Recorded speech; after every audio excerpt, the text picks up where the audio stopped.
Meeting order. Do need a gavel. You do. Does that not come with a? I need to get you one. They never trust us. That's the roll call, the sign up sheet, I think has been passed around.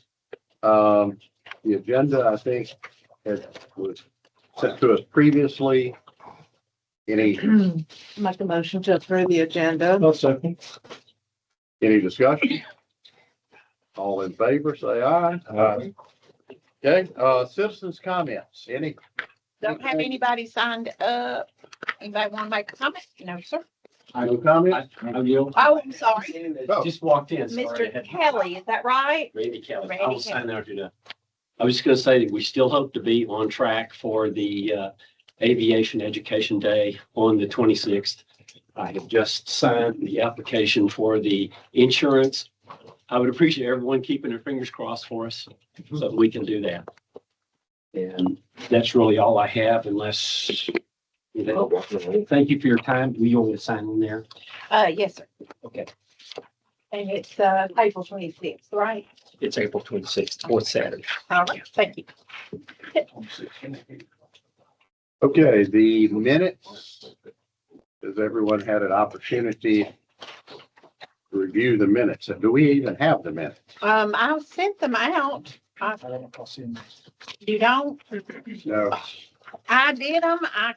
I'm sorry if we'll defer them. we'll I have them, but obviously I didn't complete my we'll task. defer the minutes to our next meeting. That'd be great. That Thank you. would have ruined the.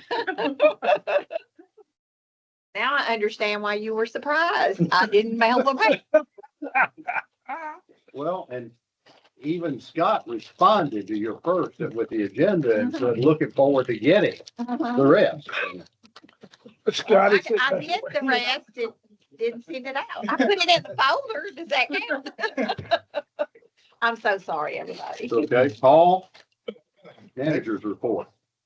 Sir, you should have a hard copy there. Yes.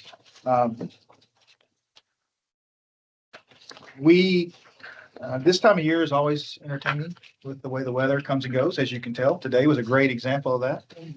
It could be because we asked to have a tour of MTSU. Maybe this is the reason why it went south with the temperatures, but that does affect us this time of year for different operations, all kinds of different things, but we get surprised by those that are willing to come in. We literally had a couple squeezed in the 152, the Cessna 152 with the winds that none of the instructors around here were willing to fly, but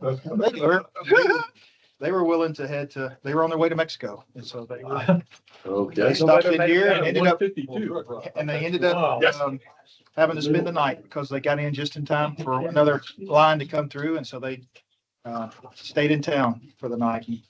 And so they had to wait a little bit to get out, but they still headed out. And I think I think they were probably one of our few operations for that day, even the next day. But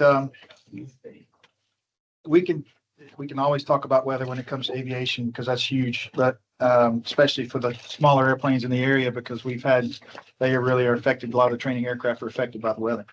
But in this last process, which I might review again next time, but we did have with these high winds, one aircraft come loose and hit another aircraft during these high winds. So, and that was primarily because that airplane was designed to be very light. You literally can move that thing. It's a Vans, which is a small one, and you literally can move it with like 3 fingers. And so it just the tie downs were still there, everything there, but it just literally like a kite enough that the ropes gave loose and broke and it rammed into the airplane next to it. So that's something that we'll see how long that gets taken care of. Both those airplanes, sorry to say, don't fly. They really just been sitting. That's why they're where they are. One's a Jabiru and then the Vans, and the gentleman that owns it's in Indiana, I think right now, has been there. So I don't know what the scenario is going to be on it. They're relying on Nick, and Nick is with Arian, and Arian's turning around and turning it right back to us. So we'll see what happens from them. Yeah, I understand it. I mean, we've got all the proper documentation as far as insurance is concerned, so it's nothing on us. I mean, we even have photos of the winds, and at the time, we got a couple of different shots where the winds were, I think one was 52 knots at that time. Yeah. Something like that, and it just happened to be coming. 53 the other day. Yeah, yeah, so, and it was coming right from that angle, so there was no protection from from the wind at all. It was hitting just right. It was coming almost directly due. It's at 290, so it was coming right at it. And then same thing of some that were in the 40s at 270. So it didn't really have any chance. There was nothing to do for it. What is our policy on tie downs? As in, I buy an airplane and I fly it in here one day and I just take it out there and tie it down. we try to have,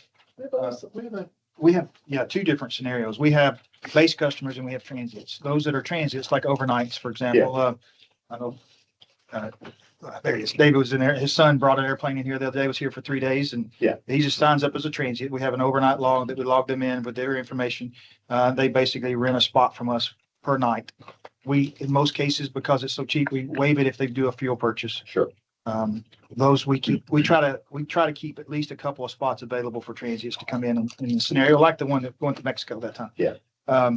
Other than that, if we have space available and other tie downs available, we do have a regular rent set up with a contract, just like our T hangers, except for, and it has a lot of the same verbiage. It's just associated with a smaller rate. Okay. And just for that particular T Yeah. down, T down. I picked the two words together, but the tie down. And with that, they're not assigned a specific tie down. A lot of them try to do the same, and we try to work with like Justin and Mr. Orr, Steve Orr, that's got some big twins that make it a little bit harder. So we'll try to coordinate them to park on the corners to make it a little easier to maneuver them around a little bit, especially Mr. Orr's got a Aerostar, and those things are necessarily a hassle to park. And Corey had his big amphib here at one point in time for a while as a tie down, and that needed to be in the corner. Just, we try to work with it. Other than that, nothing's really assigned. But that's Okay. sort of that was a long answer for a short question. They do start. Yeah, I knew we had talked in the past about the T hangers and all of that, but I hadn't even thought about this tie down, but We have. At some point in time, I'll be bringing that up because we'll be having to raise the rates on those as well.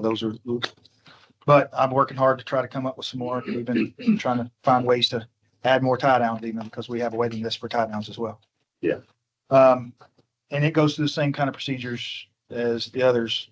As far as, you're on the list, we'll call the waiting list. We run a completely independent waiting list from the tie downs. But it does, if you're on a tie down here, you do get priority on T hanger lists. So that helps. okay, just a question on that. If, let's say we've got a waiting list on tie downs and we've got a lot of airplanes out there that aren't tied down, but several of them haven't flown in a year or 2 or 3.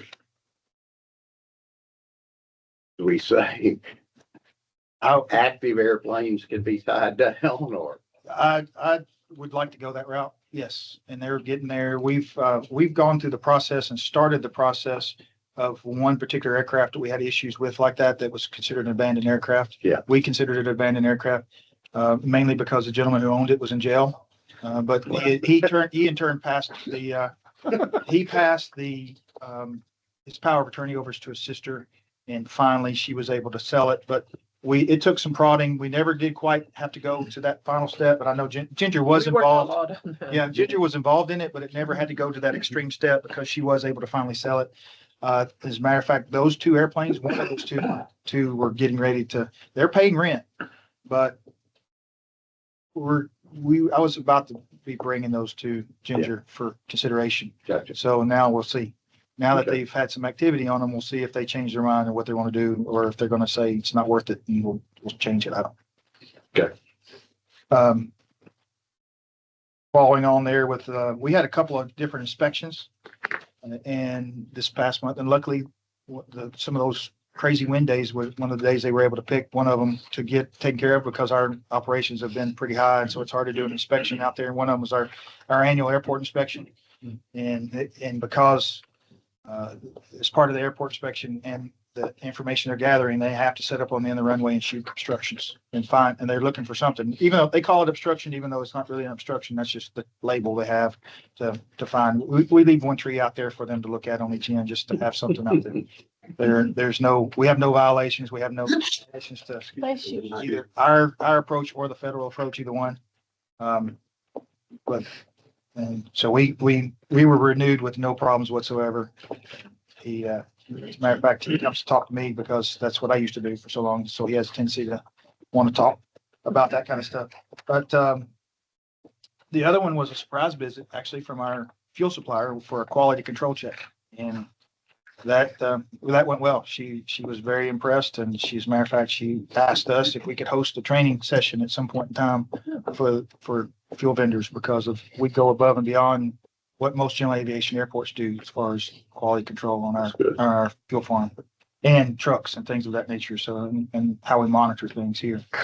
So they want to reach out to us at some time. See some of the fuel flow figures. You can see where the guys behind you are starting to ramp up their flying. So you can see our numbers on the 100 low lead took a big jump from previous month to this month, and comparing other months. So we are we're doing extra. We've had our regular routines of fuel supplies have picked up a little bit as far as getting avgas in here. Operations, of course, are going to be when it comes to weather. And as a matter of fact, there's some reports that I might as well hit on. These are separate. I brought it just a few, but a while back, you may, I don't know if you recall or not, but the state of Tennessee has invested in a statewide project to provide 1,200 aero to all the airports, all the general aviation airports in Tennessee. So with that, they're starting to change some of their reporting so that they can compare all the airports. They finally have them all in and have been starting to gather data. The data is still young, even for our airports young, even though we've had one here for quite some time under our own that we've been able to pay for. So we're running two right now. One's free and one has another special price. But these are some of the reports that you can find front and back, and that I'll start providing over time, comparing us to others. This one, I think that the board and council also can find very interesting as far as they call it economic impact, but really it's just where airplanes started from and where they're going to a lot of times. And so there's you can see the different states that they're heading to. We can break those reports down even more, but this other one was the reason why it brought to my attention was the fact that now this is February, but we'll be able to see how the fun is for March and others as well, where weather affects the operations and even the time of day and things of that nature of winter coming through, of that's coming through. I understand a lot of it. I'll try to find ways to make this a lot bigger, because once you take your glasses off, you're not getting much information there except for a little blog. But there's all kinds of different things, and it's fun to compare us now to other airports and see how. And I'm anxious to see as they develop more and more reports. Right now, according to this particular software, based on what's been provided out there, we're fourth in the state as far as general aviation operations is concerned. For some reason, they have McGee Tyson attached, and I think it's because they have a sensor at Downtown Island, which is pretty close to McGee Tyson. And so it's collecting data, I think, from McGee Tyson, because it is an air carrier airport. So if you take that one out, our general aviation operations, we're third in the state right now. And number of operations, that'll change over the next couple of years, because the only one that's right above us is Murfreesboro. And those operations will come here instead. You have the ones above us seems to be a lot of activities in Middle Tennessee, except for the one that's, of course, McGee Tyson. But we have above us are Murfreesboro, Smyrna, and I'm trying to think what the other one is, right? And the McGee Tyson. So we're fourth behind them. So if you take McGee Tyson out, then we're third. And then eventually, if Murfreesboro swaps over, or they plummet with their operations, will be second in the state as far as general aviation operations are concerned. What about John B. John, John Tune. I'd have to look it up, but it was probably in the top, I mean, I know it was in the top 20, but I think it's somewhere in the top 5, but I'd have to go back and look and see. They have some other qualifications that where they fit in that we don't like. They're one of the top in the state. They're probably in the top 5 in air taxi, which we don't, Yeah. we don't even register on that. Yeah, We're not on the top 20, so we don't have as much of that, but they do have quite a bit of that. So that's where they're getting more of their operations. But Okay. as far as the qualifications, we're above them on regular operations, even with their tower. And Nashville, of course, was hoping that they would take more of their operations and they haven't. But mainly that's because I think that general aviation doesn't want to operate out of there. Transients don't want to operate out on a general aviation level because their prices are twice as much as ours. Yeah. So they'll try to go somewhere else and also having to just deal with the regular traffic. Right.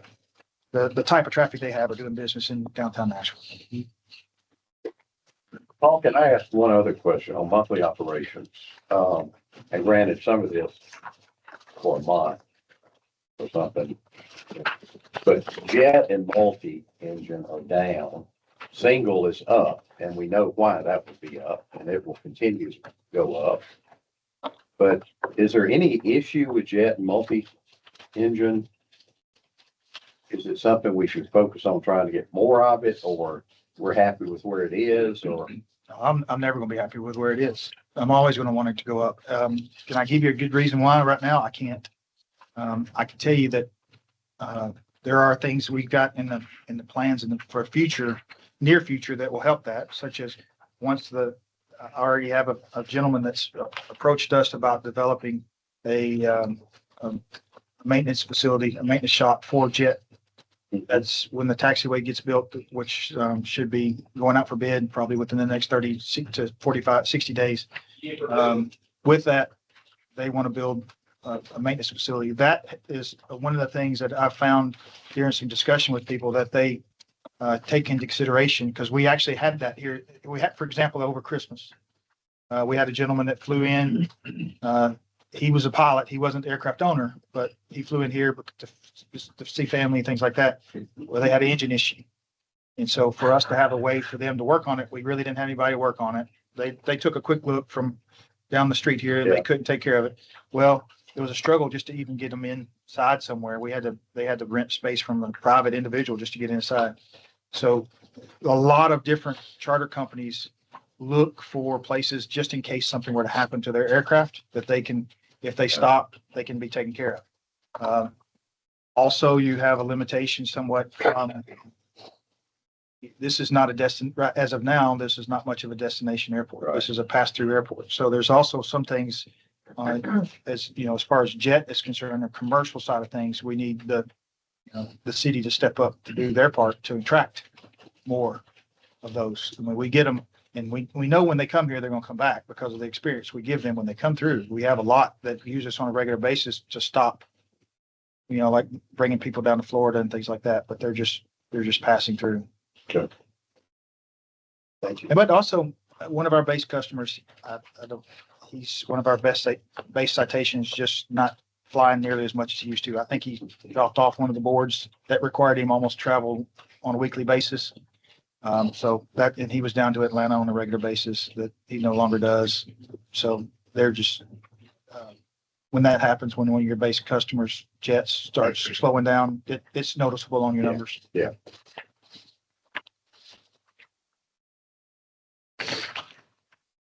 You can see the different businesses that are coming through. One of the ones I thought was pretty interesting is that we had, you can see on the right of the third column over was, Department of Homeland Security. That was pretty interesting. We had a helicopter out here doing some operations and touch and goes and different things out here, testing things out. That was, entertaining. I had no idea that's who it was until after I looked their information up.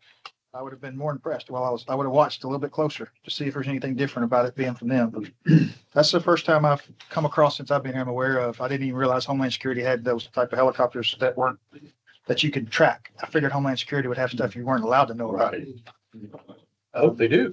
I'm sure they do somewhere else. I'm sure this was just some kind of training operation. So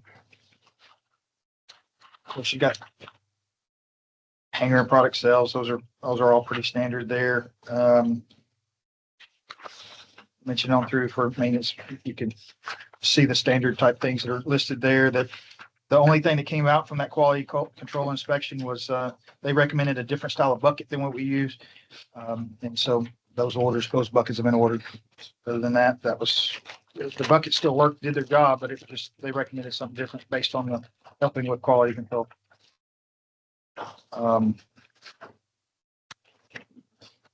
Vehicles have been actually pretty nice to us lately.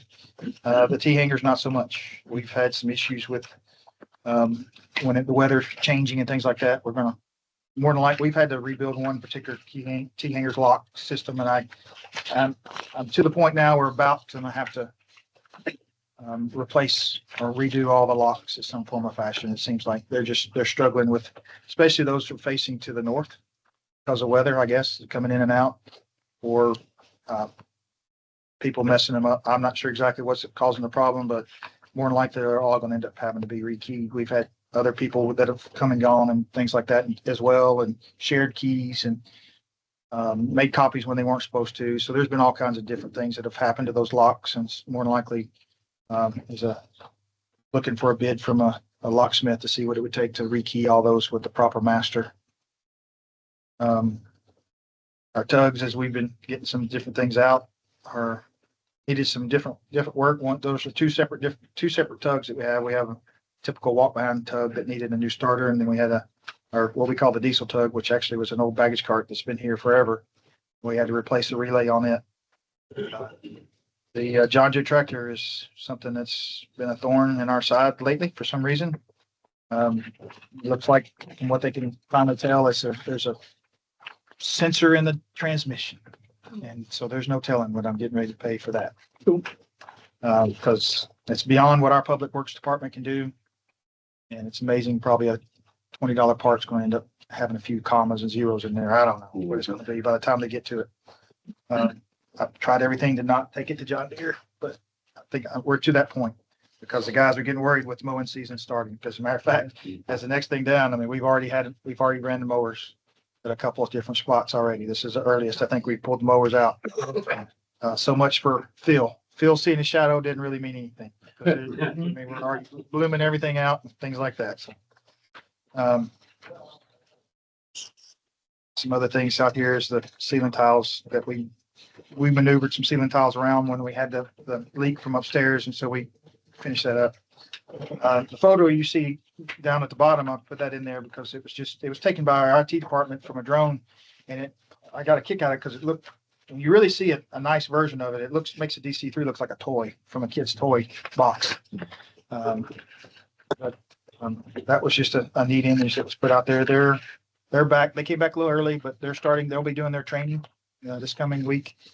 And so they're getting ready to have a FA inspection, and then in turn they'll be getting all their crews ready to go, and they got to do their annual reviews and setting things up for the season.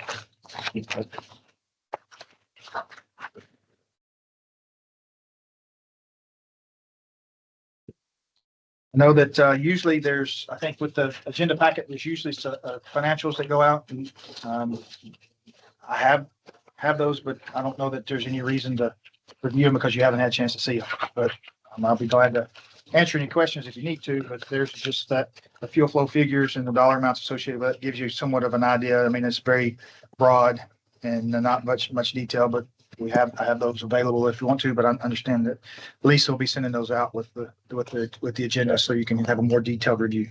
Anything out of the ordinary on them for this one? Not for February, no. No. There's just a couple of small things here and there, but it's not anything it's mainly just because of expenses we had from the damage that was done at Christmas rolling into by the time it was due, paid, it's showing up in February's money. Things like that. Okay.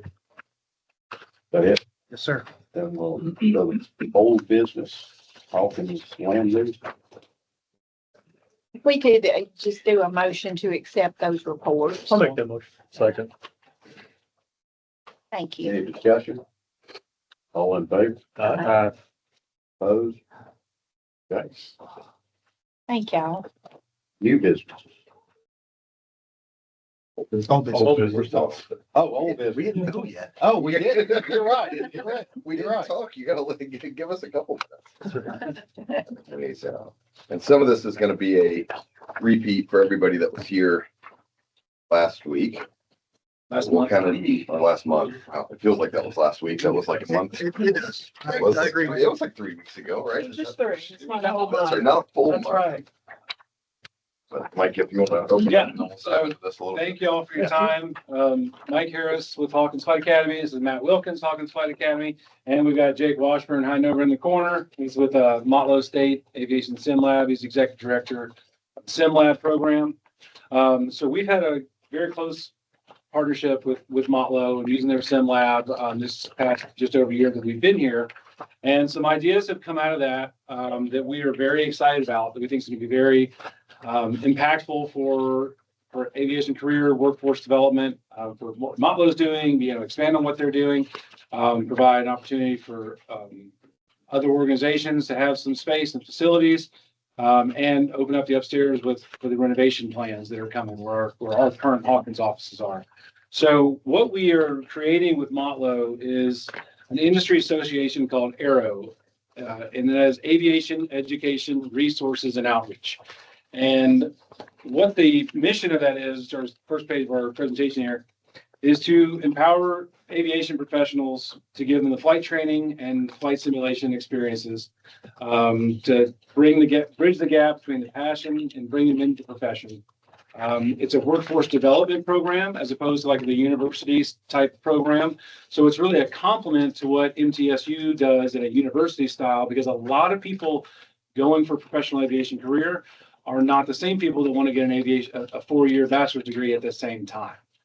So we get people that are either that don't want the bachelor's degree or want a bachelor's degree in something else, or they already have a bachelor's degree, they want a career change and go into flight training to pursue a professional aviation career, but it's more of a workforce development, which is what Motlow's focus has always been in flight sim, is workforce development, career opportunity, not a university academic program. So it's a really, really good complement. What Motlow's been doing and what Hawkins Tennessee Flight Training do as Part 61 flight school is a really strong complement to our 141 university style program.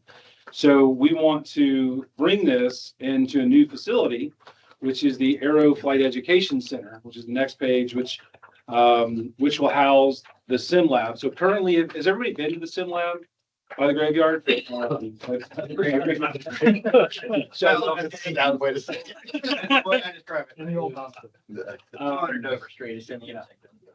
Yeah, in the MTech building, what's beautiful about the Sim Lab is that it's a wonderful facility, and they've spent hundreds of thousands of dollars on these simulators. And the full motion Redbird simulators is $100,000. And they have one of those, they have an LD simulator, very expensive. They have multiple TD2s, one of which we have here in our office, one of which Tennessee Flight Training has in their office. So they've loaned the simulators to be in our offices here for the 2 flight schools here, but we don't have the facilities to house more than we do. We're squeezing in what we've got. So the Aero Flight Education Center is a concept to bring the flight sim lab here, which is going to be very impactful, because this is where flight education is happening. This is where it's exciting. This is where the airplanes, the training is happening.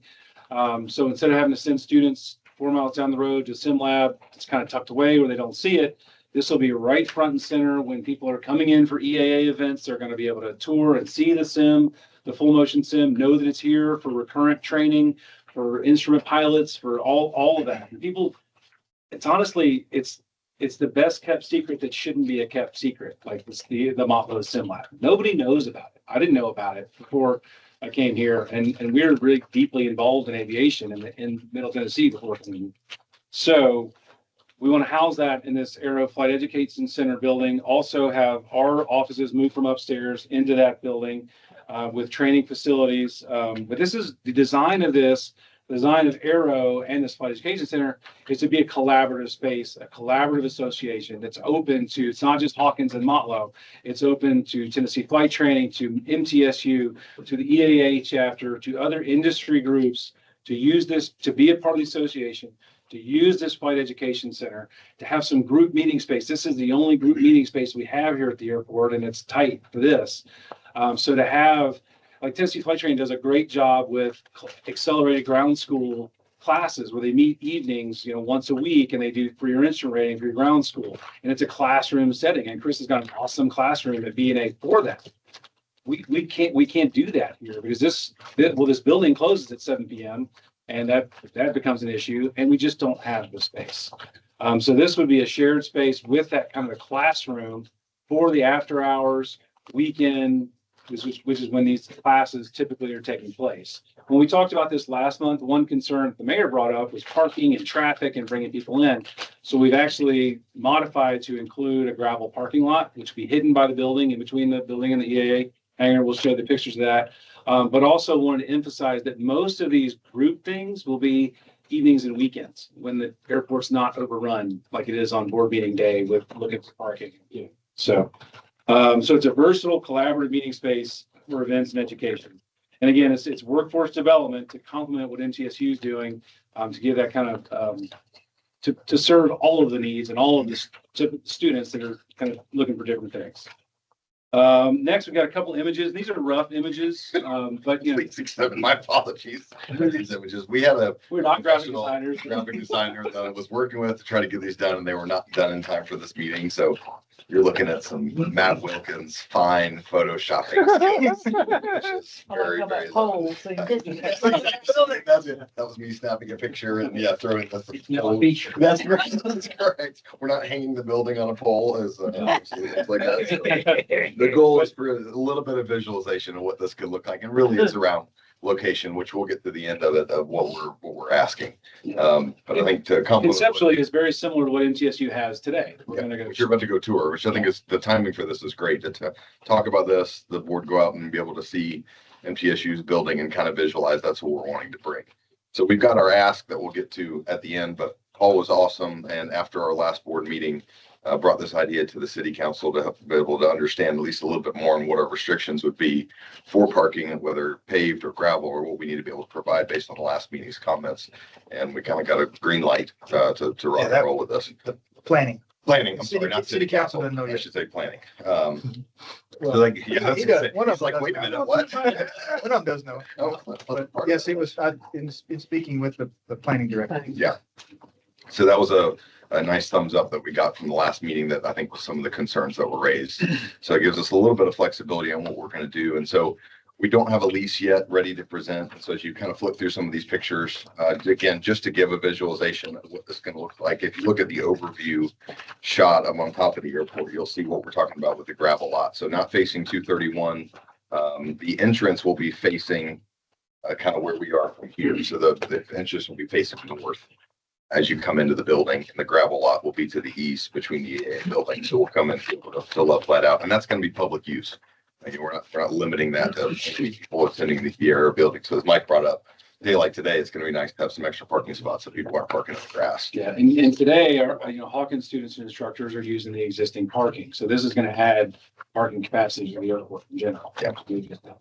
So what we're looking for today for a vote from the board is, and we talked about this a little bit last time, these buildings go really fast. And so it's very challenging to be able to present a very specific lease if we don't have the building identified. So in general, we're kind of doing a range of up to 5,500 square feet is what we're looking for essentially a ground lease for the building size. So the ask today is really, can we get a verbal approval to move forward with purchasing a building, finding and purchasing the building? So that way we can get really specific with the lease and I think the term is used as built, right? So we can get a general lease idea, but if we can get that purchase before the next board meeting, then our lease could be very specific to the size building that we're talking about doing. And that's really our biggest challenge right now is not being able to move forward. But we also want to give specifics to the board to be able to approve in terms of a ground lease. So again, that's our ask, I think is at least a verbal approval or maybe a verbal agreement that we can proceed with this. And if there's any questions or any objections, we're happy to answer those. But we're really excited about this. I think it brings something really cool to the airport, and we're just anxious to get moving forward. There is part of this that I mentioned last time of the board meeting that we're we're not doing this as part of Paul's and the board, the airport plan is eventually for the EA hangar to be demolished and that turn into a ramp. So this is why we're looking at a kind of a mobile office site, and these buildings is more of a mobile office because we know that based on the current plan, this eventually may need to be moved. So I think that's what we're looking at, a ground lease that's not typical like building a hangar or building a permanent office structure here. So this is a little different, which Paul mentioned last time. I think we're working on trying to kind of define a lease that aligns with what we're trying to do here. So when we put the terms together, it's going to be something along the lines of to have 3 years with a couple extension options, knowing that in the next 8 to 10 years, potentially we could be looking at expanding that and turning that into a ramp. And then we would look for additional office space. If that's not going to happen, maybe we can talk about a longer term, but it's kind of where we're at. So does anybody have any questions on this, on the idea or location or what we're talking about doing? So Paul, you've already, planning and codes have already seen this. They didn't see any. It was just a discussion. This is the Yeah, first time I've seen this Okay. particular style of rendering, Sure. but in a brief discussions with describing, that was all verbal and discussions like that. That is something that according to our existing zoning and the land lease, we have the capability of being able to do something like that. Now, of course, and they're aware that it'll be up to codes to set the I's and the T's for them to cross and take care of, but it comes time to, Yeah, skirting, all that kind of but stuff. they're assured me that they're willing to take on that, mainly because they want it to look as good as we do. And so it's We going want to it be, to look nicer than our pictures, not worse than we're not as. Yeah, this is something you'll see right when you roll it. Yeah, it'll look a lot better than the picture. they're gonna, with it being portable in our Right. type of zoning, we can put that there. So And Tom signed off on that. Tom he's not put in writing. It's been all verbal Got because we didn't have any specifics like we're talking about right now, trying to come up with some, but I gave him the concept, the 10,000 foot view. I didn't go all 30. I went all the way Sure. down to 10 at least, and gave him some, and he said that we have that capability. I know there's been issues in the past where people have talked about gravel, and that was, again, it was sort of left up to us, and he says it's going to be more of our concerns as the authority more than it's going to be from the city, because we're going to want it to look nice for the airport. And so that's what I thought. And so when I talked to him about some of the things that I'd addressed with Hawkins in reference to the visual aspect of it, Tom was on board with all that we talked about. How long does speeches take? 2 hours, 3 hours? I caught him while he was standing up. So if he was sitting down, it might have been a different story. He gets to talk. Well, Some conversations. that cat can talk. Don't let nobody kid you. Y'all are wanting a nod basically to go by. Of course, that has to go to council first. That's April 10th. Yep. So it'd be at least then before you know. Yeah, then that's okay. They move really, I didn't realize how fast these buildings. Those buildings move. Yeah, I essentially as one of the companies that we're working with kind of buys and renovates them and Okay. before they're doing it. So we've gone through 3 of them already just since we've started having these conversations. The ones that we're looking at, which has been kind of amazing, but, How does this work financially? for us and for us personally, so we're going to be making the investment to purchase the building and have it here. We're talking with partnerships to be able to lease office space and be able to help sublease some office space as needed in the space. But overall, this is something that we're just very passionate about. There is an underlying priority that we don't have office space for very long. So we needed to find a solution of where Hawkins can go. We have really fallen in love with this airport and we want to really dig in some roots here. We feel like we brought some great things happening to this airport. So this kind of started as, okay, we need office space. And then as our relationships has continue to develop on what the needs are and what the relationships that we currently have is, let's make this bigger and have an opportunity to bring something that the airport doesn't currently have. So again, we'll be making the investment for the building. Understand there's a ground lease associated with us, but yeah. And then if Tennessee Flight Trading wants to use the building, So that's where Motlow comes in. So Motlow is in conjunction with Motlow. Our relationship with Motlow is the same that TFT has with Motlow. There is no exclusivity with it. And so that was part of the stipulation of moving the sim lab here is this is not something that only Hawkins has access to. Right. So Tennessee Flight Training will absolutely have access as they currently do. So essentially the sim lab will be uprooted and moved here as a portion of the building. Mhm. And then we will have offices that it will just be our offices that are Yeah. in the back, but So the idea essentially of Hawkins the sim will own lab- the building and have our offices, and then we'll sublease part of it to Motlow for the sim lab, which will continue to be open to Tennessee Flight Training, TCU outside, operate the same way the sim lab does now. And then we're also planning to have a larger meeting room, shared space, that'll be open as people need to use it, not as a monthly lease, but as needed, As to needed. the EAA chapter or whoever else. Well, and maybe this is a Ginger question. How, from the airport's point of view, how would this be any different than just a simple ground lease? Because that's all the involvement that we would And- have. right? yeah. Well, in this Okay. scenario, because of where it is right now, it would be considered non-aeronautical. So it is not, because I can't put an airplane on it right as it Right. is, but eventually I could, and it could change, but as of right now, it's not aeronautical. So it's a little different than what we do on a regular basis. I mean, you've done one with Azure for their parking lot for MTSU. Mhm. And so that's really all you've done as far as non-aeronautical. It's a ground lease, yes, Yeah. but it's non-aeronautical. Right. So, But in term, what's also odd is the fact that it's short term versus most people, when they want a ground lease, At least they're 30 looking years. for 30 years Right. or more. sure, If they yeah, can. you gotta amortize out. Right. So this is why there's a couple of different things. It's odd to come to the authority, which is a per square foot price. And then also the terms of that length.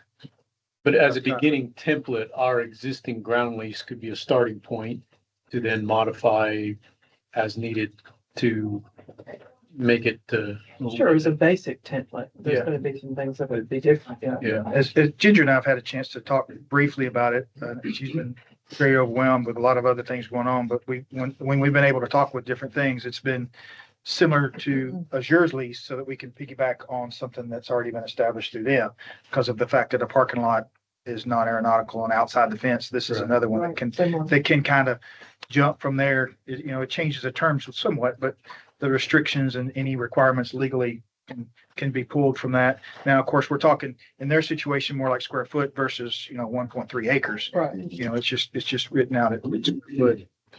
So trying to understand how to craft a motion that satisfies their ability to go and then lock up a building, but knowing that we don't have a lease, how can we move forward to give them some ability to go out now and have some certainty that, I mean, sure there would be a conceptual approval, but it would, something like that, or something to the effect of that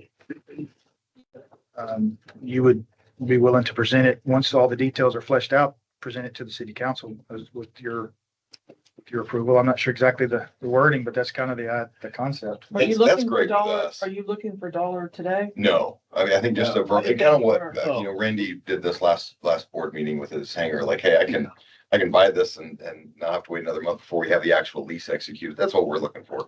I mean, we wanted to, again, bring it to the table to see if there were any objections or questions to make sure the board's got a good understanding of what we're trying to do. And I think a verbal gives us the confidence to go after this. And if we can, I mean, the purchase process for this building will be identifying it and putting essentially a good faith deposit, just like any other purchase. And our goal is to have that done before the next board meeting. So then we can say, all right, here's the building we've got kind of on hold.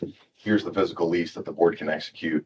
And then we can move forward with timeline and utilities and gravel and all that kind of stuff from there.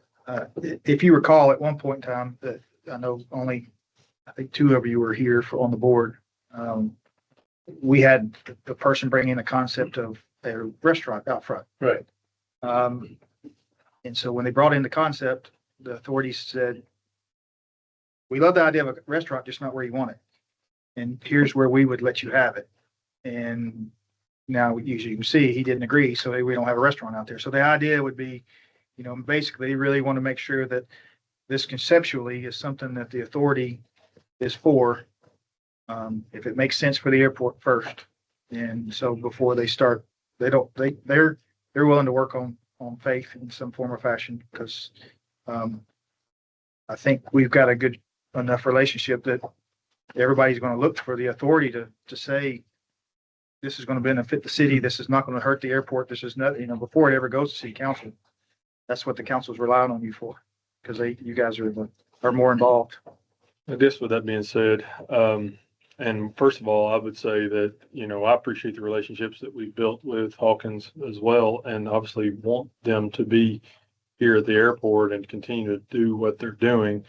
For me, I have a little bit of hesitancy in wanting to, even give a head nod on something that, we have a somewhat of a concept, but just giving a blanket approval on them going to purchase something that we really can't identify, what the visual is going to be on city property. And not only on city property, I know we have a good idea of what MTSU looks like, but we also know that MTSU's modular or portable building is also not, the doormat to our airport property. It sits behind another facility that's kind of out of sight and almost out of mind unless you know that's there. So, like I said, I don't want to be the pessimist here, but I just think that when we invite something into our property that's right here, it will quite frankly be the first thing we see as we turn into our property moving forward for yet to be determined amount of time. Is that the best use of that space? And is that the best visual for us as a city trying to attract, businesses and everything else into the use of our airport and to visit our city? I wish there was a better plan. I wish there was some investors or even the city could see that there is a need for more space out here and we could build a structure that we could lease out. They could do this themselves. Yeah, I Right. feel like we have a It'd be building. whole different ballgame if somebody had millions of dollars to give us a grant to it. But here we are as a private business trying to do the Right. best we can in a temporary space. Yeah, and I appreciate And I think that. We're very open to we want it to look nice. Marlo wants it to look nice. Yeah. We're very open to doing, I wonder if landscaping or even some kind of facade, big billboard that's nice and has approval that everybody's proud of. We want it to be something people are proud of, not an eyesore. And we know that as we're shopping and buying one, we know that if we buy a, Cousin Eddie trailer that y'all are not gonna be okay with it. And Right. we're not either. Right. And whatever creative, reasonably cost effective, and maybe there is something that we can do as a public-private partnership that has some signage or blocking facade that looks amazing. It'd be incredible. We're open for all of that. And we know that planning and commission is going to have their approval as well. There are definitely ways to spruce them up and make them, with brick and, skirts and things like that. But Yeah. obviously that's, I get it. I mean, it kind of takes away the portability of it. But Yeah, long-term costs associated with it. And again, I think, we've kind of come in here and demonstrated, especially with using unused space, right? That apartment sat upstairs empty for 8 years before we came in and made the investment to renovate it and make it look nice and something that everybody here at the airport is proud of. So I do think we have demonstrated a little bit of the care that we have for making sure that the airport looks nice. I definitely understand your concerns. What would you like to see as a proposal or as renderings and that's the challenge, as I mentioned. I can't show you a building. right. It's chicken for the egg, I'm okay with us getting some sort of verbal agreement so we can go out and look for the building, presenting it to the board. And if next month you guys say, hey, this doesn't look nice enough. And then we need to change our course of action. I think that's great. I don't mind that. And we want to have that kind of back and forth with the board that we're all in agreement that this is going to look nice. But what we're trying to maximize space that is currently, there's not a single plan for as of right now, and not in the next 10 years to bring revenue not only to the city, but to the airport on completely unused space, just like we did upstairs. It seems to me, I'm sorry. Right. It seems to me, your business case is compelling. What you want to do is compelling. But at the same time, to the point, the aesthetics, we're going to go right down the street and spend 60 or 70 million dollars to have this state-of-the-art, gorgeous campus. Yeah. And then to have a portable building sitting here in front of this terminal.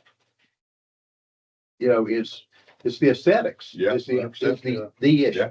that I would have. I mean, I personally wish the city could have the money Build the to building. build a building and us lease it out to you guys. Oh, yeah. It's something I- I permanent. love that too. Cooper's got it. Get Cooper's give it to us. I'd rather not write checks for hundreds of thousands of dollars because that's, Yeah, I what don't, we're talking about doing. Right. So, yeah, that'd be wonderful. I don't see any, this comes under the heading of no brainer.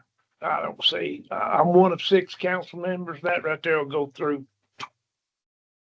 Paul, how does that fit in the airport layout plan?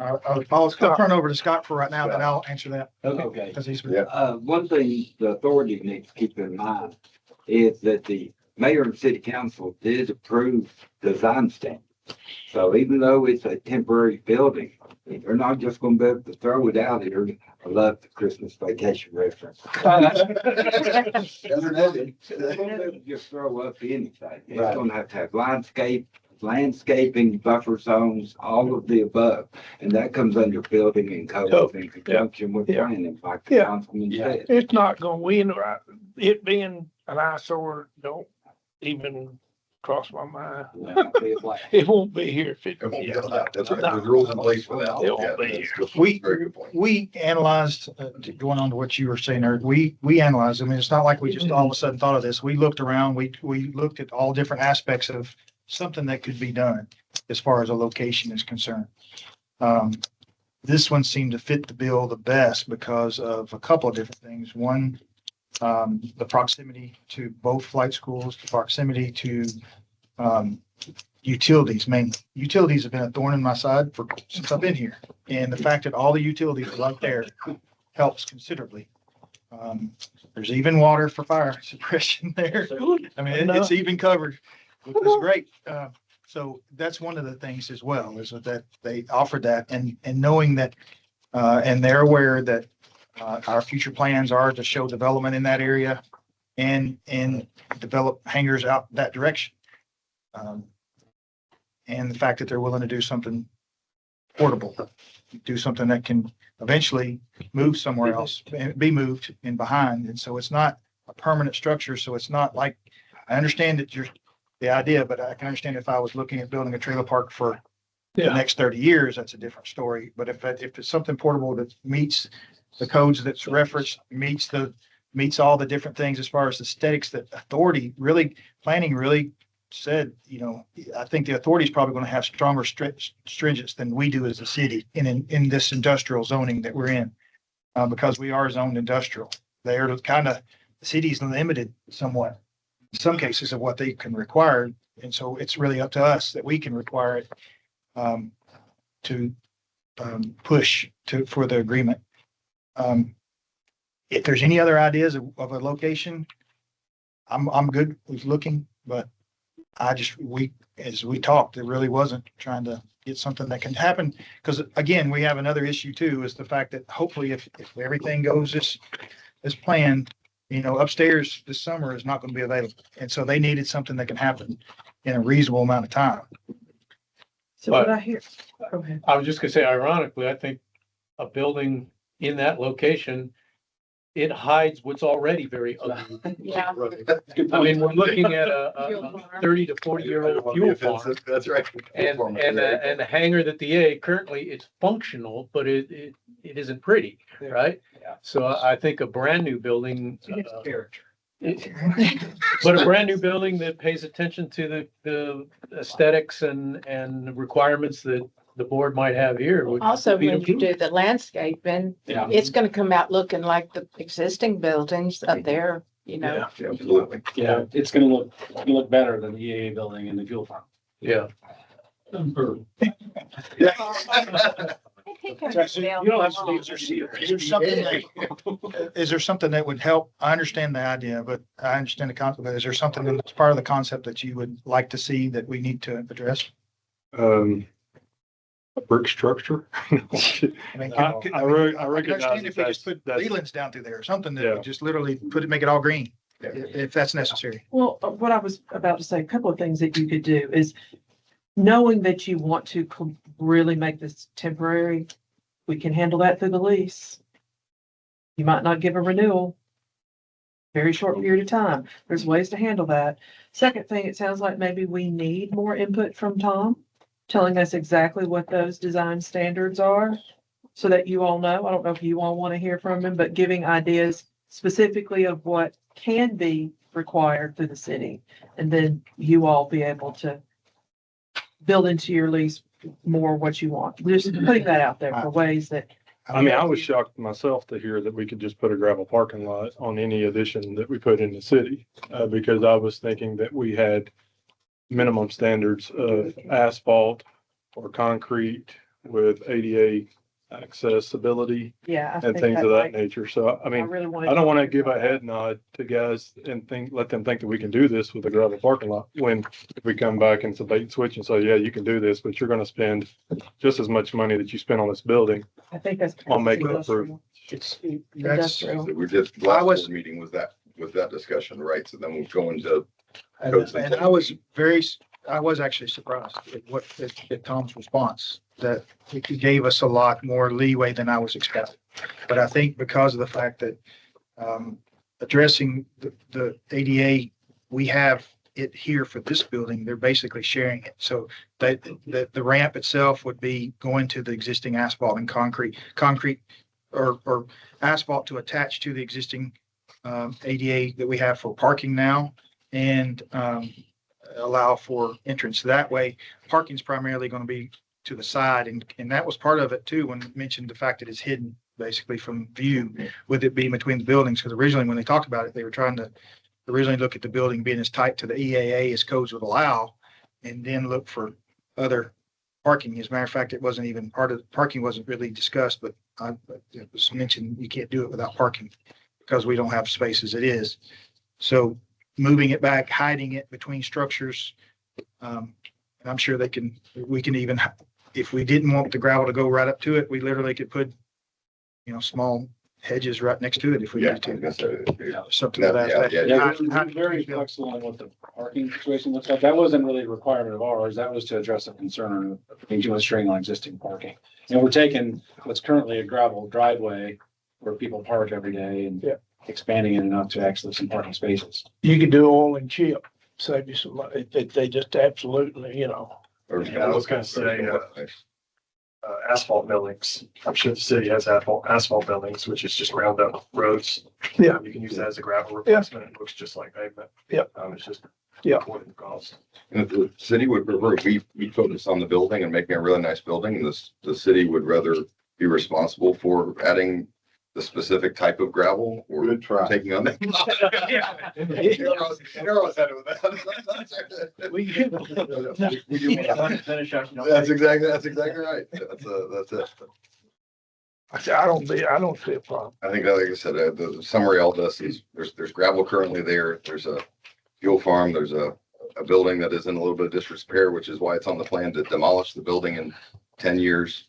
We're going to introduce something that I think looks pretty, that people and the airport would be proud of. And that's why we're here. I know you're not gonna put Uncle Eddie's trailer. We're there. not. We could.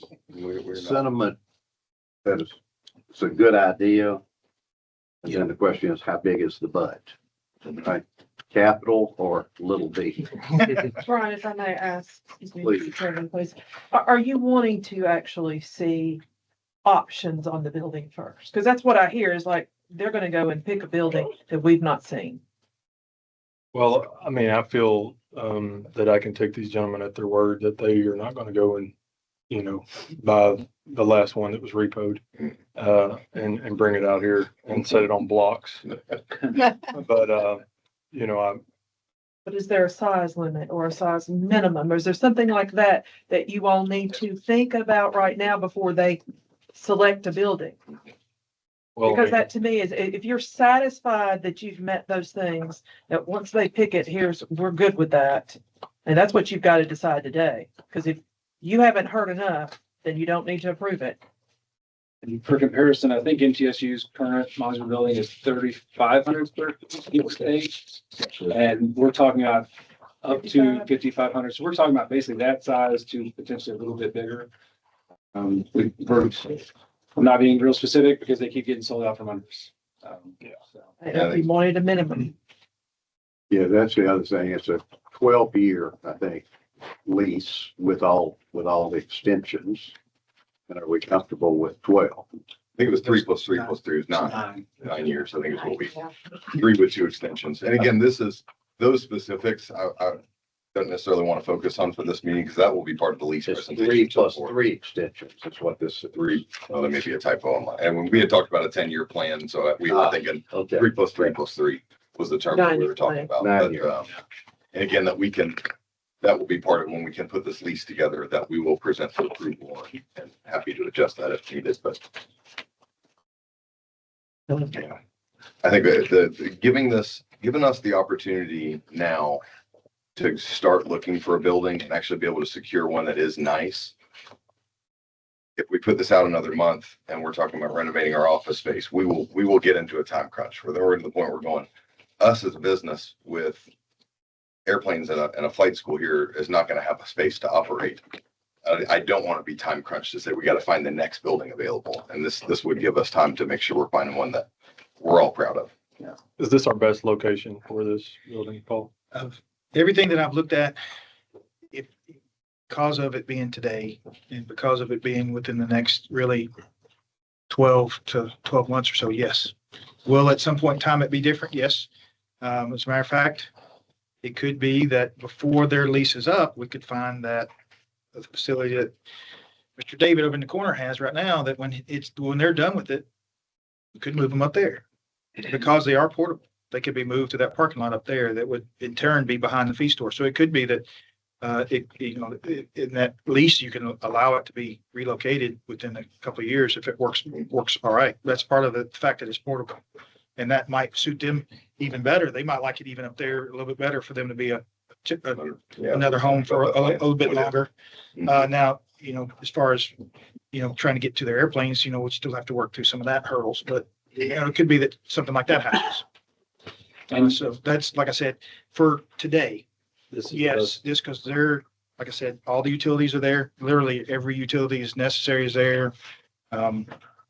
And being able to get to existing ADA in a timely manner, because anything that they have to start constructing above and beyond is going to take that much longer. And,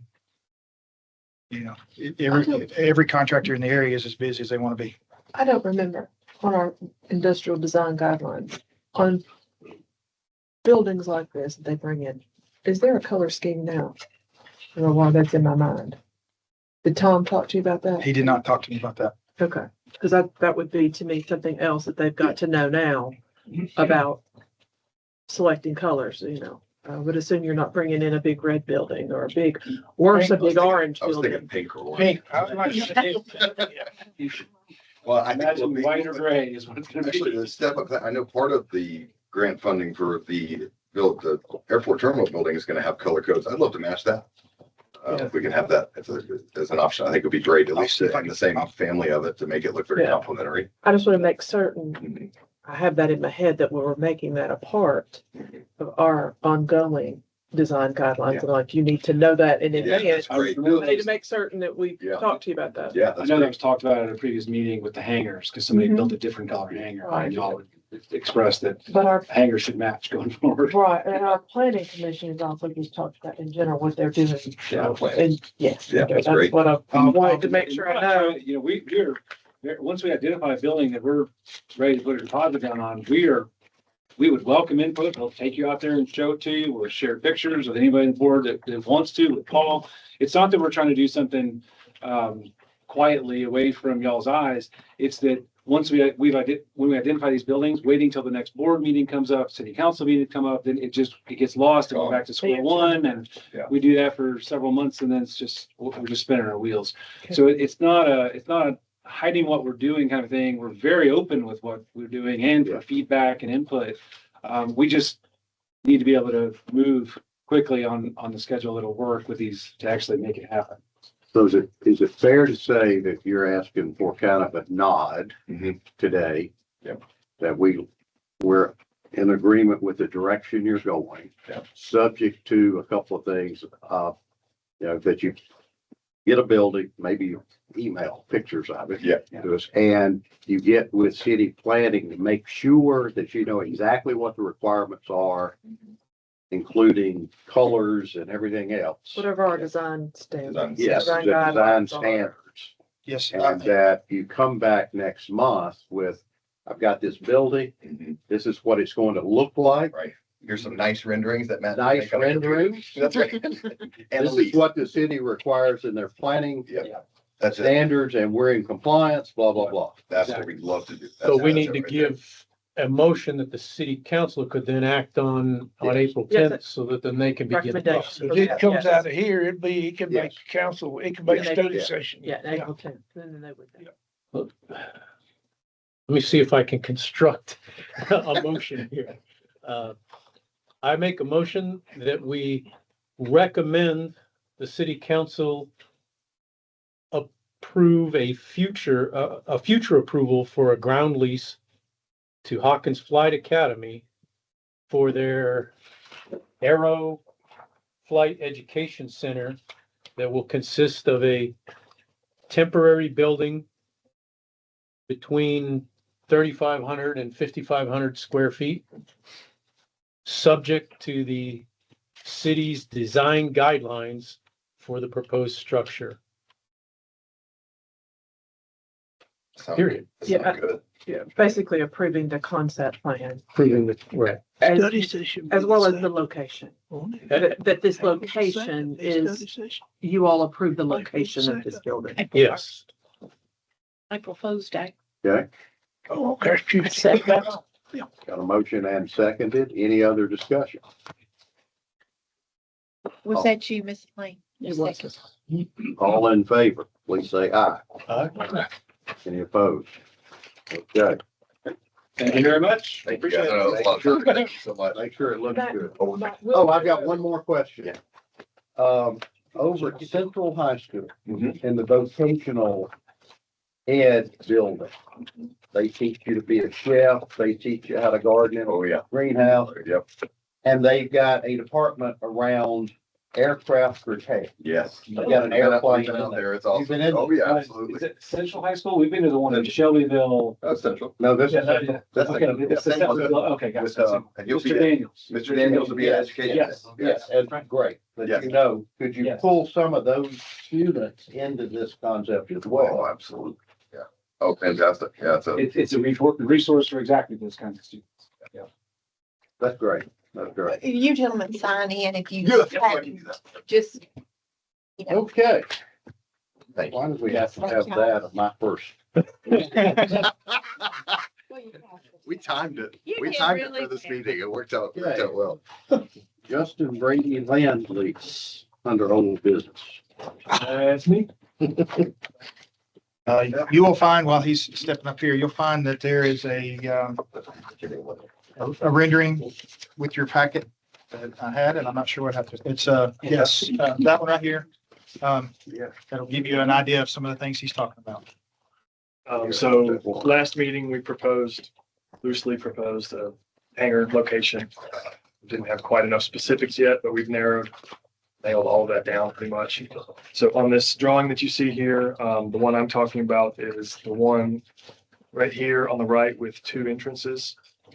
So the plan is a 60 by 80 or 60 by 100, depending on if it'll fit. 60 by 80 is fine. We'll go with that for now. 60 by 80 is what's rendered there. Okay, so 60 by 80, with an entrance and exit on each end. And we're gonna have two planes in there. They're both big planes. They need to be able to get out, without moving. Yeah. Both of them at the same time. So this works. I've given it to Paul. We've talked about the spacing and the location. He submitted it to, what's his name? Excuse me. Matt, or with Garber, that's usually, Yeah. usually here. He was not able to be here today, but I did revert to him. But he's made sure that that fits in with the airport plan and make sure that we're not encroaching on any airspace or anything like that. So it should be. We will have to put obstruction light on it. That's it. Yep, Is this a red light on the hangar? inlet. Yes. But other than that, I've got no, other than what we talked about last time about modifying the Oh, land the drawing? lease to have a 1 million liability policy versus 2, just because it's for private use only. There's no, we have no intention of doing any maintenance or anything in there. Other than that, I mean, we're pretty much ready to go with it. Just need approval, I suppose.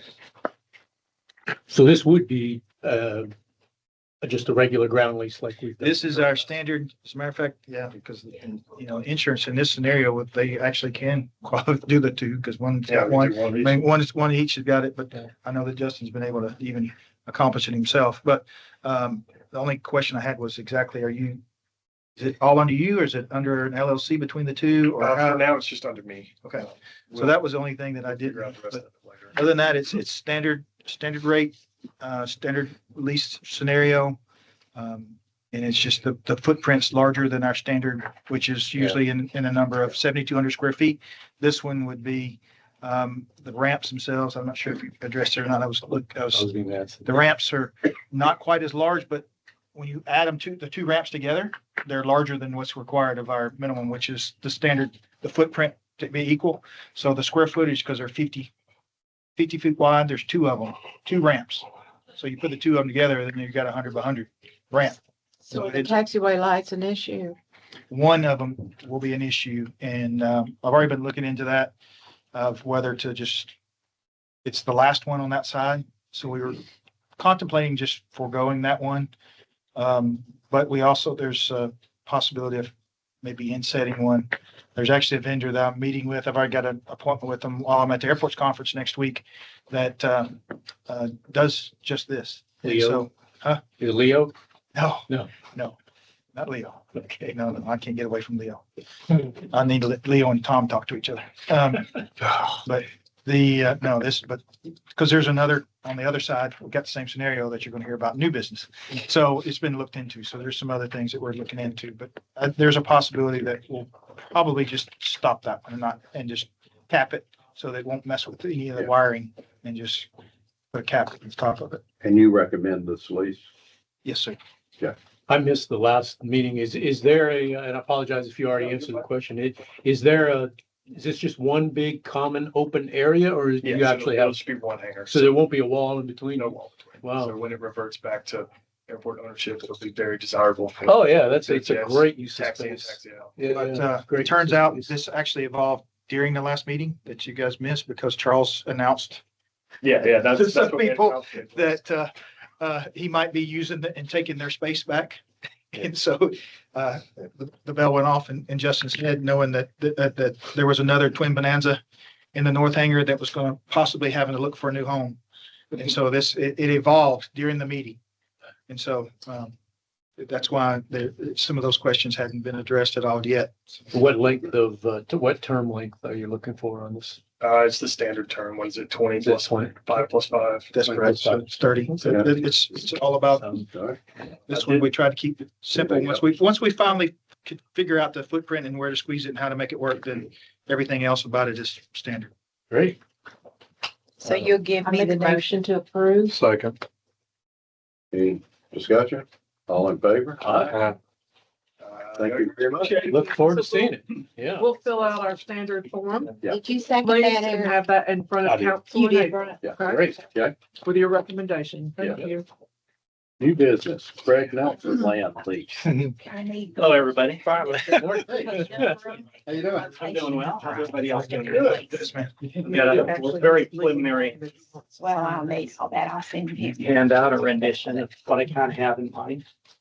Certainly subject to approval. You'll use this same drawing because I had his building and analyzed at the same time as I had Justin's. The other yellow square? Is that okay? Yes. He's the larger dark. Thank you. So that analysis, while he's handing that out, is for fire support. So we are going to be bringing it before and adding into, we will have to put a fire hydrant in for those buildings. Give you one, just give you the one I'm doing as well. Thank you for having me. My name is Craig Nelson, currently living in Colorado. My wife and I are going to be moving into the area, presumably this fall. The hangar will probably cement that. But yeah, semi-retiring, struggling with that. But I have an airplane that I would like to bring out. It's a 1942 Boeing Stearman. Obviously, that's. Listen. I don't know what that is. I actually included a picture of it if you like. Oh, well, That's the 13th. see the picture. Oh.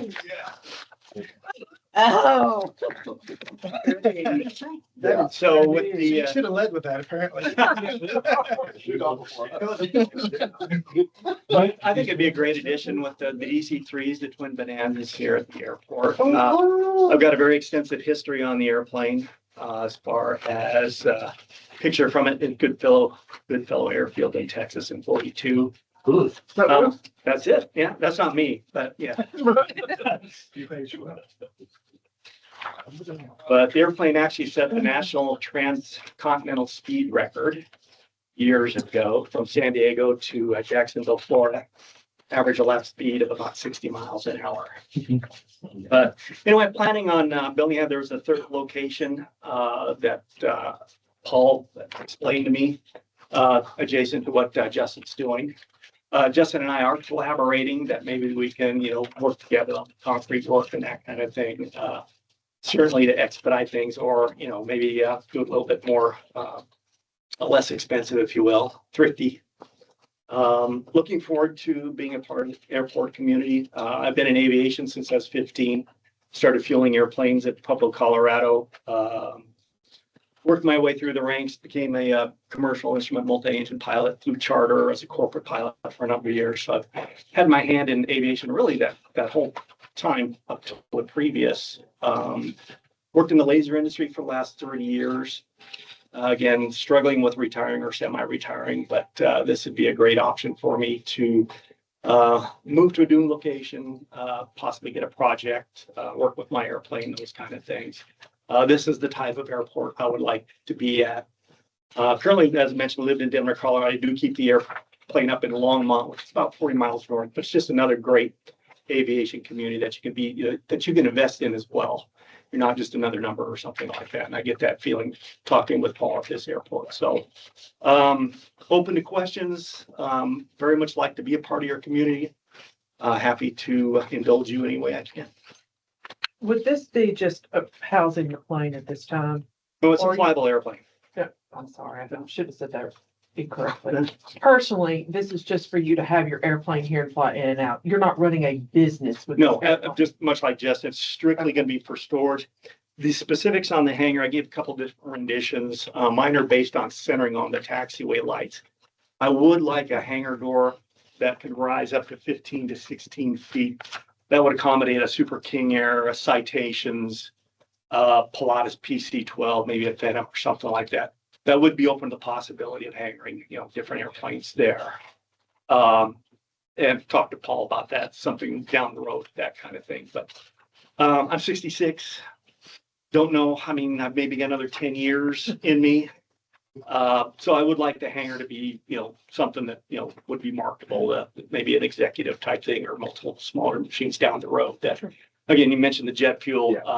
I was in the fueling part of the aviation for 10 years. Fuel was in a lot of ways the lifeblood of an airport. So that would be very complimentary to an aircraft like that. Again, Paul, this is just our standard ground lease, isn't it? It is. And we actually analyzed this because of the fact that he looked for a larger footprint. We looked at where that's it. That's the only spot we have left. And so we have no spot left until such time as a taxiway can be built to open up some more land. And so we analyzed the elevations. His same thing, we'll have to have an obstruction light put on it. But other than that, it's actually shadowed by Justin's and also Dewey's and Quigley's, which is, I understand they're farther down the runway, but they look at it's the same linear path. His is actually farther back than theirs. One thing that I know is probably a concern that that we'll work with is the fact that you see some green space in there. And I think that would say, well, there's some spot to squeeze something in. Well, with setbacks and things of that nature, you're starting to get below your standards. You're starting to, do we really want to go there? We could eventually if we needed to, but I'd rather save that to where if I had to. I really don't want to start, you're already gonna have one that's gonna be a little different, then you're gonna have a big one and then try to squeeze something in there. I'd rather try to start squeezing in spaces on down here somewhere else instead. So that positioning where you have it is as close to the boys hangar as it can get? Is that? It's 30, yes, it would be 30 feet. And there some discussions with fire marshals gonna say, because of the square footage. Yeah. And it could be that 50 feet. has to be moved, depending on what can be done as far as firewalls are concerned. It could be that he finds that it makes more sense just to, surprisingly, you don't have to fire all of them, just one wall. Right. You really just have to do that one wall. Yeah. So, it could be that one wall's treated and allowed to get for 30 feet. That'll make some ease for his case for utilities. It'll be ease for all the different utilities in that area. It'd be better for us too, as far as the coverage for existing fire hydrant, because you can see one circle that you see on that small, on our drawing, not his, but ours, is covered. The front of it's covered by the existing fire hydrant in front of Arian, but to get his entire building in, we would have to bring in another one. So yeah, I'm not really sure. I don't want to present it to codes and to fire that we only can say the front half of the building. I don't know why 500 feet is a special number, but it is. So, yeah. You get a longer hose. Yeah, we'll attach the garden hose on the end. But with this additional fire hydrant that we're looking at right there, coming off of 231 there by our beacon is where we're looking at adding another fire hydrant that we'll have to take care of. We'll take care of that on the airport side of things. So that's a requirement from us. It's not a requirement from them. So that'll be something at my expense that I'll be taking care of. What about other utilities, water, sewer, that kind of It's thing? there. It's, There's a septic already there that is seldom, it's very little used. It's Boyce is hooked up to with Hodges hangar. However, just right across from those, right there at the corner of Arian, right there in front of Boyce's hangar is where the sewer, the low pressure system terminates. Mm. So at some point in time, we'll probably look at extending that and bringing it over there with a pump between all of them, just because it'll probably be more efficient to do it that way versus relying on a septic tank when you start putting more. But still, I mean, you gotta look at, I mean, if all were functioning at once, it's not gonna kitchen sink. I mean, there's just so little water that's there. As a matter of fact, it helps to keep stuff a bit more active. if I remember from long ago, we require that sewer and water be plumbed in. They don't have to build out a bathroom, but it has to be. So those would, and same thing for Justin's as well. And are you planning to build a little office in there or something? Oh, probably something. I'm not sure, but yeah, Paul did mention, that the requirements are at least plumbing it in. I'm fine with that. So, yeah. Great. So you're recommending? Yes, sir. I make a motion, we approve it and welcome to Shelbyville. I second that. Thank you very much. Any discussion? Any questions? All in favor? Are you an EAA member? Okay, for you. Thank you very much. folks. Welcome. Yeah. Okay, we're going to the So the same- screen now. Yes, I hope Lease in front of the council. you've been able to hear us. Hopefully we can hear you. I can hear you okay. I hear from the back. Great. You guys hear me okay? Yep. I'm gonna turn it up just a bit. Thank you. Thank you. See if I can. Okay. How about, Okay. can you folks hear me okay? Yes. All right. Well, thank you for your time, everybody. My name is Isaiah Birch, and I own a company called Happy Helicopter Tours. And the reason for my presentation to meet with you all is I'm looking for another location to operate our business. A little bit of background about me. I've been flying helicopters for about 22 years. I've been involved in helicopter tourism for about 17 of those. I've been blessed to do a lot of neat businesses. I owned Hilton Head Helicopter Tours for 10 years that we sold 5 years ago. And my in-laws own Scenic Helicopter Tours, which has been in business since 1953, located in Pigeon Forge. So that's how I kind of learned the business model. The reason that I'm looking at Shelbyville is I'm from Middle Tennessee, from Franklin, and we love the area. My wife loves the area.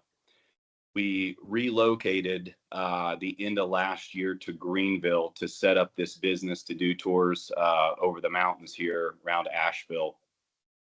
Unfortunately, we were in business about 3 weeks and Hurricane Helene came through and destroyed our business. So we had a new location.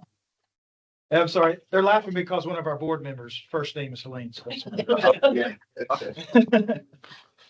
So with that being said, there's no business left here. Tourism is drastically impacted, as I'm sure you can imagine. So it wouldn't be twisting my wife's arm to move back to Middle Tennessee. I discovered Shelbyville. I met with Paul, who was amazing, super receptive about what we want to do. So long story short, our vision is this. It's pretty simple. Our niche, our expertise is helicopter tourism, and basically just showing sites of the surrounding areas, including all the way up to downtown Nashville. I've worked with some surrounding companies, including the distillery, Tennessee Downs that's going in, and also the Cartplex, to work hand in hand with them for a more, I guess, complete experience when people visit Shelbyville. So I think we all kind of work and fit hand in hand together. My footprint and my requirements are pretty light. For this concept to work, the helicopter does need to sit along the road somewhere, so along the fence. I visited with Paul. He showed me some prospective areas. I'm flexible on that. I'm not set with any one set area. And then I would need some sort of hangar space that I would just lease. That proves to be a little bit more challenging than I thought, but I'm optimistic. And then our passengers would be guided. They'd come through the FBO out to the helicopter, and you know, off we go. The reason that I wanted to speak with you all is what I'm hoping for is just some sort of verbal approval, in the sense of, for me to consider this or try this, I've got to do some very extensive advertising, marketing, testing in the area, including Shelbyville, Nashville, and it's going to require an investment. So before I did that, I wanted to present this idea to you. It'll be the same business model that I've been doing for 20 years. We're incident free. I've got 6,000 hours in the helicopter, and I'd be doing all the flying, at least for the first year or two. So like I said, why I wanted to present this, if there's the possibility there that I could at least get a verbal, I've got to start upping the marketing budget to see if we can start getting this concept to get some reaction. What type of helicopter do you fly for your tour? So if we utilize Shelbyville, we're going to go with our Robinson R44. It's a Raven 2 model, so it's very nice. It's leather seats, air conditioning, but that is the least amount of risk and investment for me to see if this concept will work.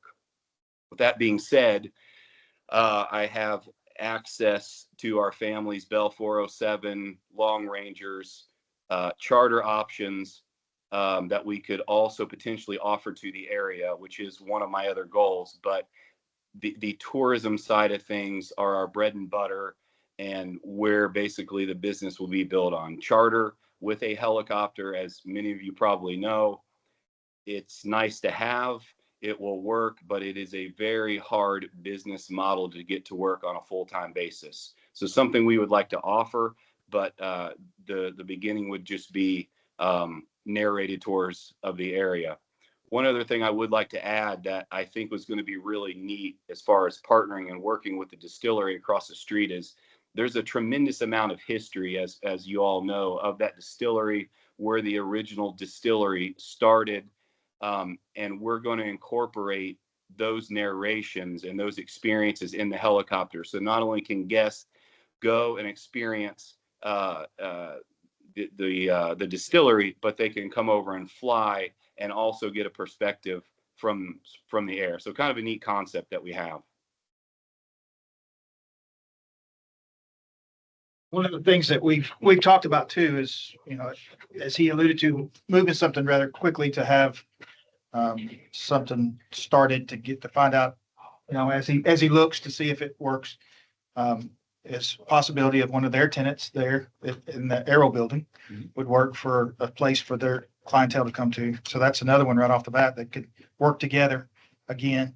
But also we have a place on the field that once he can get established, and feels comfortable can actually build and work off of, which is north of Arion, which gets him right by the road, has his own entrance, and then in turn, that area, for us to develop it for a fixed wing would be pretty costly. But for helicopters, it works great because he's literally within sight of the distillery and other activities, but also he can utilize the approaches off that end right there, and it's minimal taxi and almost operate in a way like you've probably seen other EMS operators like Aerovac and others that operate right there by the road. I think I caught Matt's call there. Sorry. So the hangar is the issue. Hangar space for him. Hangar space, but we're working through that. This particular piece of equipment is, once you set it for storage, is about like an RV. And when I say not the RVs like Hawkins flies, but I'm talking about literally a recreational vehicle. They're about the size of a lane width, almost 8 feet wide, about 35 feet long. Is that right? About 32 feet long. And what's nice is the blades go right down the fuselage, so it's about 7.5 feet wide. So what's nice is, and what we've done in the past is I can utilize a space that's sort of dead space in a hangar that isn't going to suffice for an airplane. So we can slide down a wall, we can slide in front of something. So that's what I'm hopeful for. One other thing I'd like to add is there were some other areas that we considered, one being B&A, and we do have approval there. But once I met with Paul and just saw the airport environment, that's what I'm looking for. That was how I was raised. It's what I like being around. I see the vision of the airport, of the potential there, and also the surrounding attractions. So I'm really putting all my eggs in this basket, for this airport. One other thing I'd like to mention as well is we are super neighbor friendly as far as noise of the helicopter, what it's flying over. 12 years ago, I gave this presentation to the airport board in Hilton Head, which if any of you have been to Hilton Head, if we could come in there and be neighborly without any noise complaints, I'm confident that we can do that anywhere. Hilton Head definitely has a standard that I had to adhere by. So we're good at changing routes. We're good at being flexible. Okay, we can't fly over this. Let's change this up. So I'm very confident we can come in there and be neighborly and be an attraction to the area. So any questions you guys have for me, concerns, I'd love to answer those. As an aside, what the state has told us is for every dollar of tourism that we get in the city county, it's multiplied by 7. The economic impact on the community. Because they go out and they buy gas, Yeah, they buy they buy- food. Yes, yes, all of those kinds of things. So, And it's been nice here and I've talked to those other individuals, not just between, I understand he spoke with our neighbors, but I've spoken with them as well, and they're excited with the idea and the concept. As a matter of fact, Tennessee Downs came to me about helicopter operations before they even mentioned, and so there's been others, and so that's been something that Jeremy's been wanting there from day one with the helicopters and the idea of being able to watch people from the air facilities and and as you know, with Uncle Nearest, I mean, they literally have an experienced director. Yeah. Director of experience. Director Of experience. So that's one of the things. I mean, they're doing tourism first before alcohol. And so that's anything that they can add to their experience over there. They're all for over that. So they're excited as well. And it just happens to be that one of the owners really enjoys toys. So it wouldn't surprise me if he tries to buy a helicopter too. What sort of statement of motion do we need to create here to make you be able to take the next step? I mean, you're not asking for a particular lease or anything, just. Well, if I may, Mr. Chairman, I was going to ask, have you and Mr. Birch talked about maybe terms? I mean, this would be more of an operating agreement and somewhat of a lease. This is going to be a little different. Well, from the airport's perspective, is this as it is today, or as he's presenting it now, would actually be an operating agreement any place that he leases would actually be like from Arrow or from, I've spoken with two different hangar owners of potential storage there. He's also told me that there's a possibility that if necessary, he could actually house it somewhere else because of his flexibility of a helicopter. He can literally be on somebody else's farm, somebody close by, and fly in each day as he needs to. So that's also a possibility if it gets to that. Of course, he would love to be here at the airport and have it all together. But so in this particular scenario, as he's learning the area, feeling like he feels comfortable, it would only be an operating agreement. Is really what it would be. So any terms discussed about an operating agreement? It would just, as of right now, the operating agreements we have here are very minimal. They're usually associated, and they have been, with rental of a piece of property. So all of our operating agreements, such as with training or with Charles or anything like that, they've been incorporated in with a rental. And so this would be our only freestanding operating agreement. So this is something that would be a little bit different. It could be as simple as just establishing a rate if necessary, or the rate for that now is there's one there, but it's basically just so that they could. It was designed years ago for an operating agreement so that people adhere to minimum standards and rules and regulations. So that was the idea. $200 if I remember right. It was very minimal. It was like a annual $100 or $200. It was very minimal, mainly just to enforce the regulations. That's in the fee policy. What's that? Are you saying that's in the fee policy? We don't really have a set fee policy. That's just based on past operation. It was actually established by Justin. That's how long ago it was. So you're talking 10 years ago. You're talking about an agreement that you've seen or a policy that the board has passed? It was an agreement that was passed through the board at one point in time back probably For 10 years ago, somebody. for individuals associated. But like I said, I can't find anyone where there is a freestanding operating agreement. This will be the first one. Like I said, operating agreements were meshed with a rental. Sure, yeah. And in his scenario right now, he's not renting a piece of property from us. He would be renting from two other people to make, like office space from one and storage space from another. But at some point in time, my hope is that everything works well for him. Everything looks great. And then he in turn's willing to put more money, and then he in turn would do a ground lease for us Over there. up there Right, of an acre and a half, whatever he needs up to the north end. And he erects his own building and it falls in line with what they're doing, except it's just on the commercial side versus individuals. Sure. So you're saying we would not ask a ground lease for where he would be temporarily parking the helicopter for the visibility when it's here? There would not. You can. I'm just asking, was that? I haven't, I wasn't really looking at it from that perspective, mainly because I'm looking at it from a fuel perspective, because all his fuel is being bought here. I don't charge helicopters anything different when they come here and land.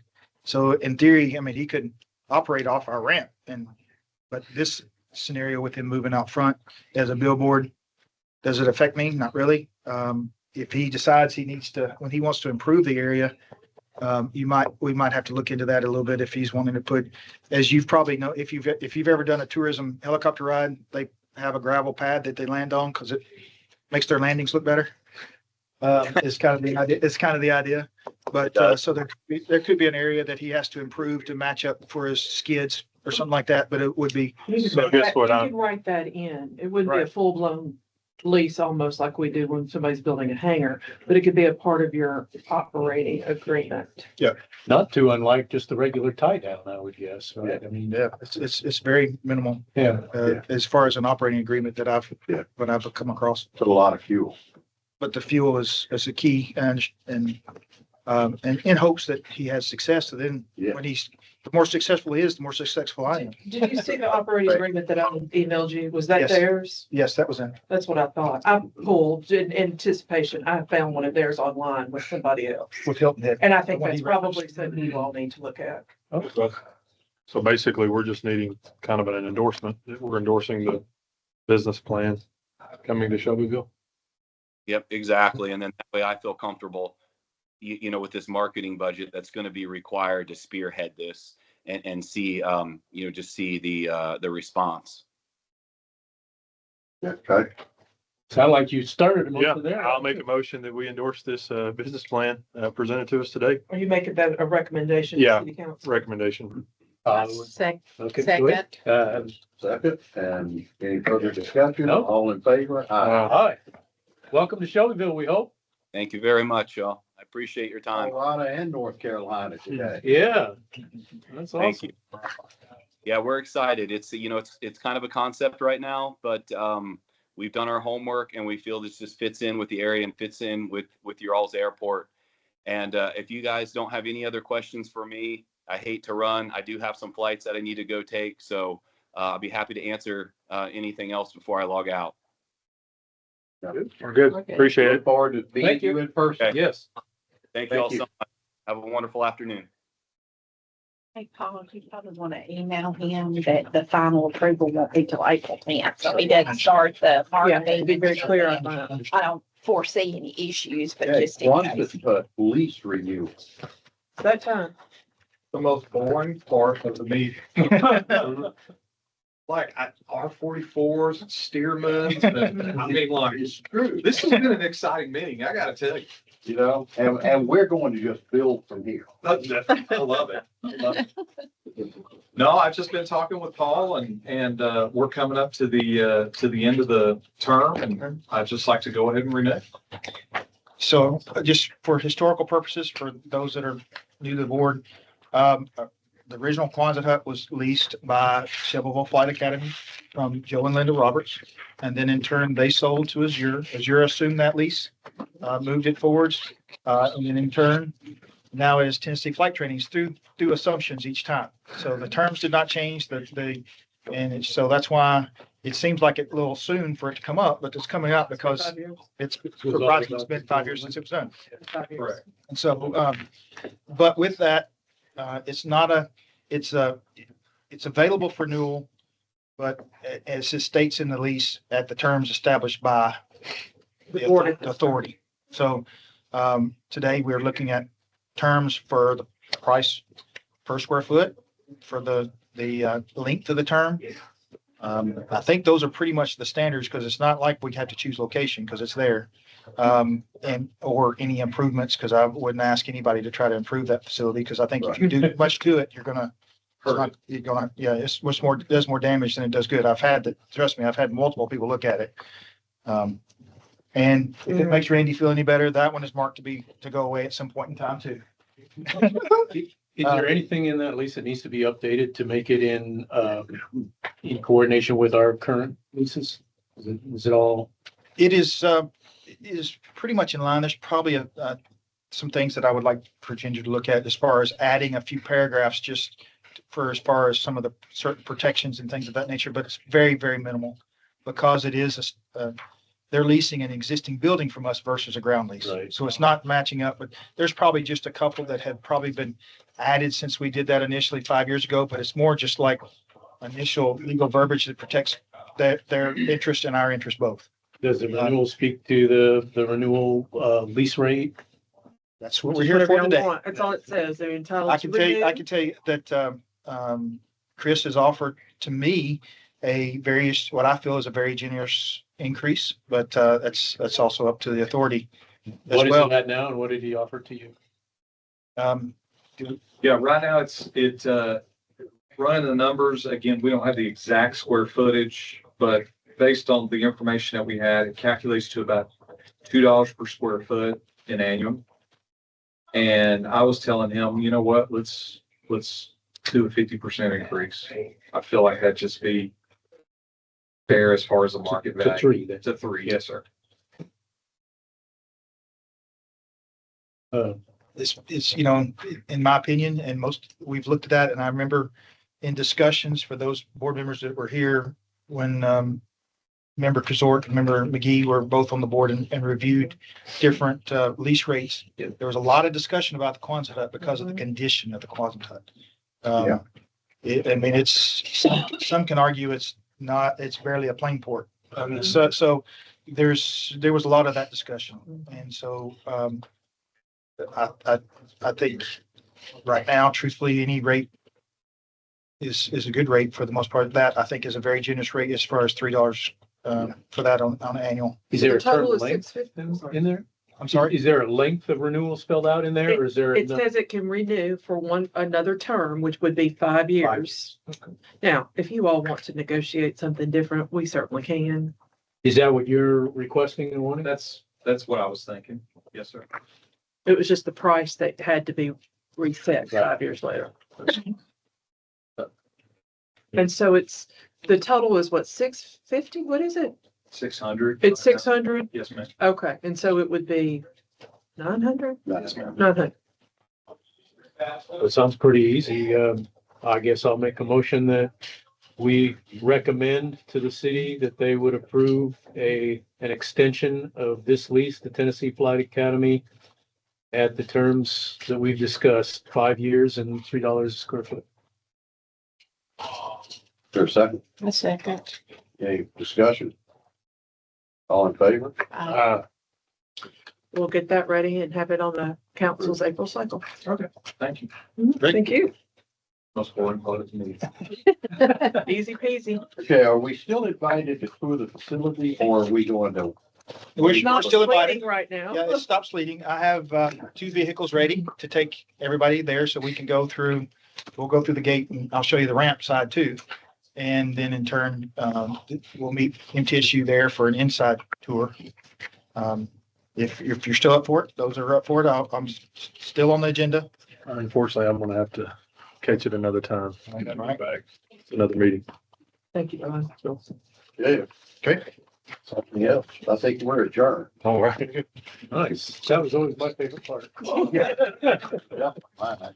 So if we'll just go straight out the far end down there, anybody that wants to go for the tour?